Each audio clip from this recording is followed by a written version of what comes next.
The sink was still dripping when Adam realized his marriage had been quiet for years, not the peaceful kind of quiet. This was the quiet of sentences cut short, of stories that ended with "never mind," of a woman who had slowly learned to carry things past him instead of toward him. Adam had mistaken all of it for peace. It was Thursday night, 9:16, and he was lying beneath the kitchen sink with a wrench in one hand and his phone flashlight balanced against a pipe. Water tapped steadily into a metal bowl beside his ear. His wife came in without taking off her coat. "Maya got the promotion," she said. Adam stopped turning the wrench. "The promotion you applied for?" She nodded, though he could not see her. "The one you trained her for?" "Yes." Adam slid farther beneath the sink and tightened the fitting. "That's not right. Write down everything you handled on that project. Dates, numbers, all of it. Then request a meeting with Daniel before Friday. Don't make it emotional. Show him the facts." His wife leaned against the counter. He said, "I'm not ready to lead a team." Adam gave a short laugh. "You've been leading that team for 6 months.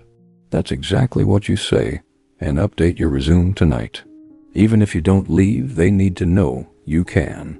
The tapping slowed. Adam smiled. He had found the leak. "You should call Nora too. Her company was hiring last month. I can help rewrite your resume after I finish this." He turned the wrench once more. The dripping stopped. When Adam slid out from under the cabinet, the kitchen was empty. Her coat hung over a chair. Her bag sat on the floor. A cabinet door stood open where she had taken a glass. "You okay?" he called.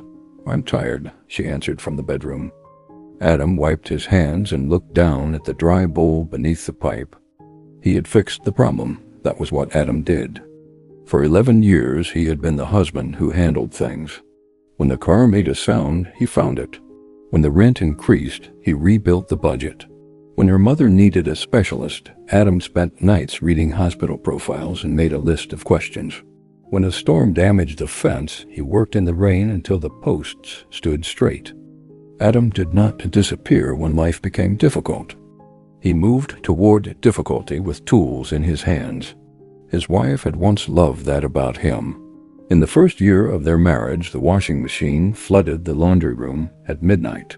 Adam shut off the valve and stood barefoot in the water, laughing while she passed him towels. At 2 a.m, they ate toast on the kitchen floor, and she rested her head against his shoulder. "My hero," she had said. Adam remembered those words more clearly than he remembered the water, so he kept earning them. If she came home angry about a coworker, Adam prepared what she should say the next day. If the week felt impossible, he rearranged the calendar. If she worried about money, he made a spreadsheet.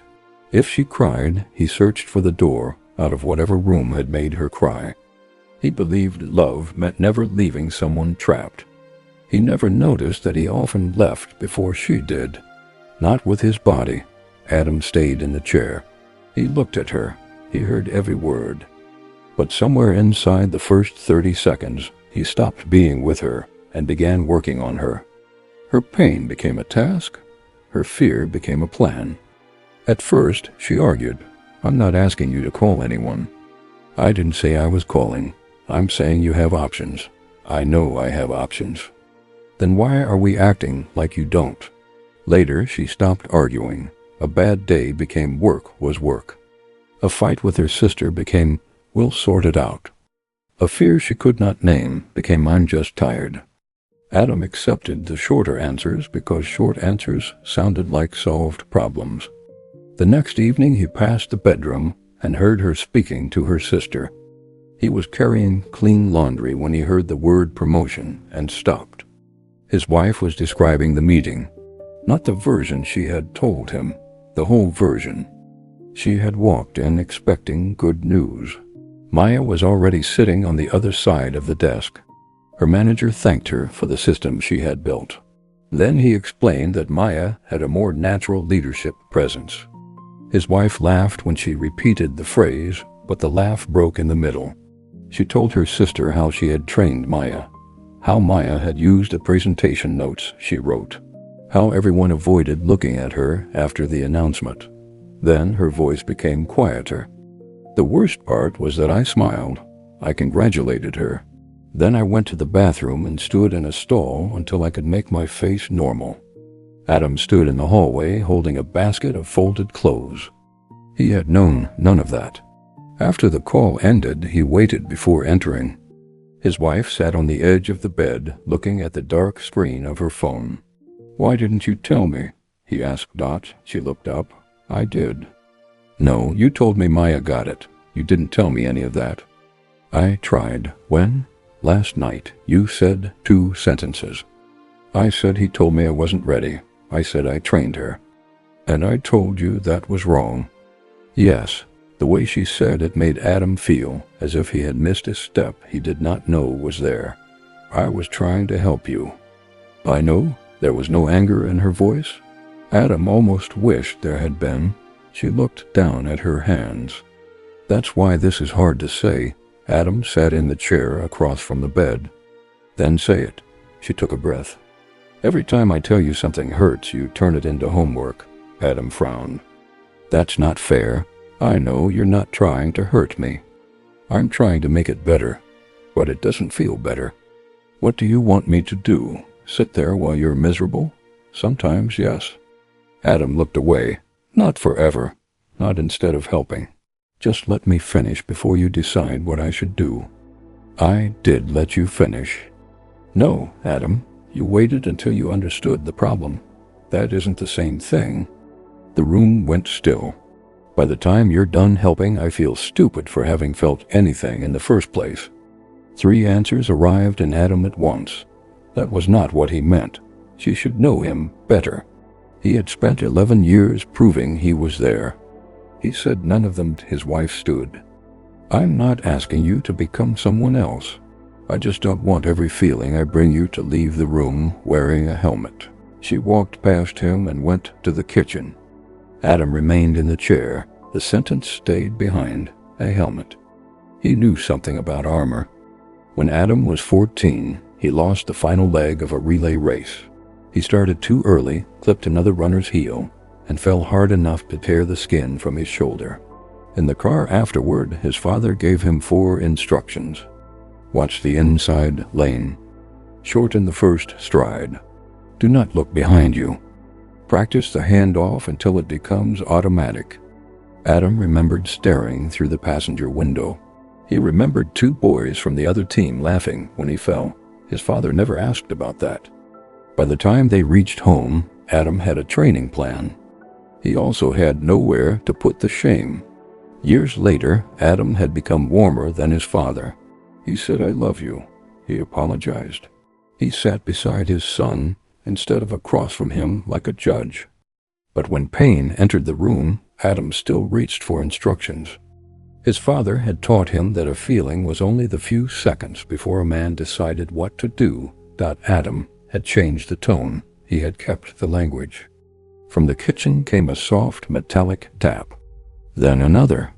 The sink was dripping again. Adam walked to the doorway. His wife stood at the counter with both hands around a cup. The metal bowl was still beneath the pipe. Tap.